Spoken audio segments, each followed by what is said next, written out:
Okay, so let's break this node setup again and explain everything step by step. So let's begin here. I think this is easy to explain, self-explanatory. Uh, Maybe not self-explanatory, but I've already explained this more clearly. But from there, we had this node setup here, where we have this texture, water damage, mixed with our tiles to give us these results. So we have this multiplied over this texture, but we don't want it to go all the way from top to bottom. We want to have control over how far these raindrops or rain streaks go to the bottom, how far they go towards the bottom. So we don't so for that, we don't want this to go directly in here. So what we can do is this is why we had this node set up. And I guess let me just repeat it again to make it easier. So first we added a gradient texture gradient, and to preview it, Control Shift, and you can see the gradient was facing the wrong direction. So we added mapping, Control T, to get to have control over the direction and the scale of the gradient. So to do this, we rotated this 90 degrees to have the gradient coming from top to bottom. And so to have control over the contrast or how the gradient looks, we added a convert color ramp. And this gives us the ability to control the position and the contrast of the gradient. But we want to have some more details around here, because this is too linear. So I used a texture mass grave. And if we preview this, you can see we have this kind of texture, abstract texture like this, and you can play around with the settings, the scale and everything. Now what we want to do is have this around here. So we have those kind of jagged edges around here. So we can use a color mix RGB to mix these two textures. So we can have this fade into the color node to have something like this that almost looks identical to what we have in the first place in this node here. You can see there's almost no difference. There is no difference between this and this, but we want to cut off some of these top parts here, so that, and for that we use this gradient as the factor, and you can see now we have that fading. So we just, let me see, if we push this, we should also be pushing the results this down.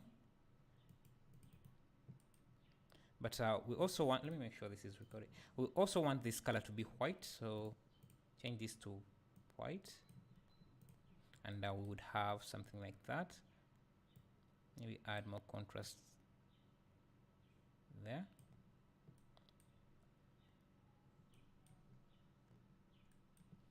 So let's see what. So this texture here would appear only where you see the white areas, and so we can also make another gradient that would change the bottom part here into black. So we can just duplicate this here, Shift D, and use the same node setup here. So you can see that we can mix the results here. So let me see if we can just drop this indirectly here and see the results. Actually, that won't work. So we can add another color mix node to have this like this.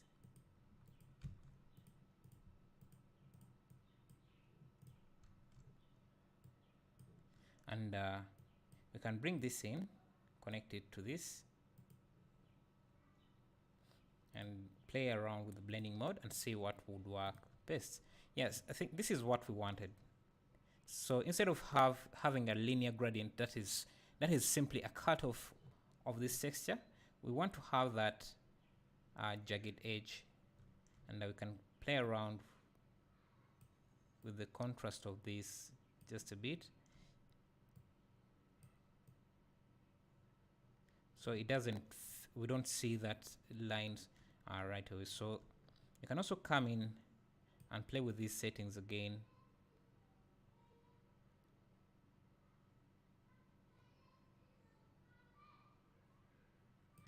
Okay, I think I like these even better.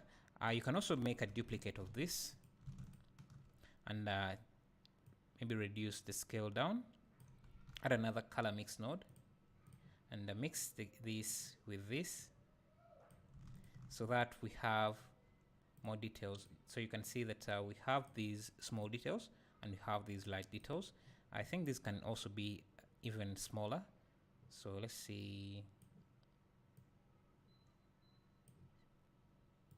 So to blend them, we can use multiply or screen. Let's try screen.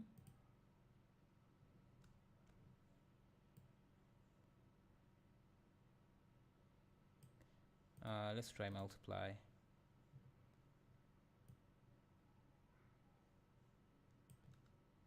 think because of how this texture is, the pattern of this texture, we don't really see the results very well. So we can use a different texture. I think I will just use the texture I had here, the noise texture, which looks like this. Reduce the scale and add a color ramp to convert this into a black and white image, black and white map, and control the contrast a bit like that, and mix this with this node here to get this. You can see we have the large details provided by this Musgrave texture, and we also have these small details that you see inside the added by this texture. And now if we use this here, so let's preview this. This is what we had originally. It was big chunks of this here, but with no details in here. So we can add that instead to have something that looks a bit more detailed. Maybe you can increase the size of this a bit.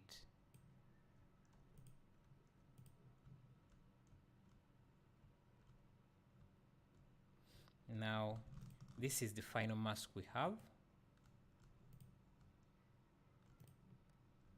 and we can use it as the mask here. So I just need to add this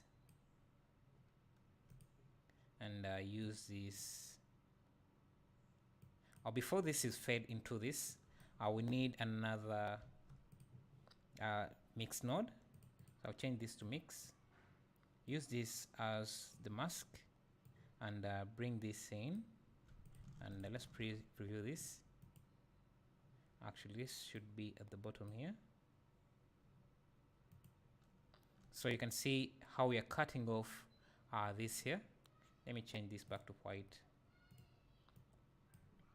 You can see how we are cutting off this. Instead of it being just cut off straight away, you can see we have variations, and we can control those variations using this node here, or these gradients here. Some of the details are supposed to be down here, but I think it's better than just having a flat something. So let's see, what was this? Yes, so this now should be fed down here, so that we have a cut point for these drippings, and we can control how much of that comes through by using these here.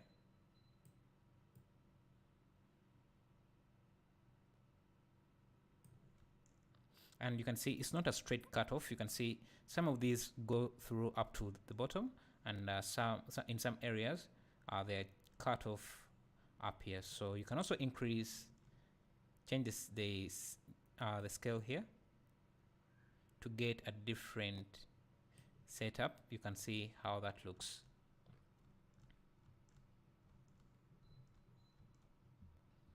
So I'll save this project, and yeah, you can examine the texture setup that we have, and we need to feed this into the base color to look at the final thing. That looks like this.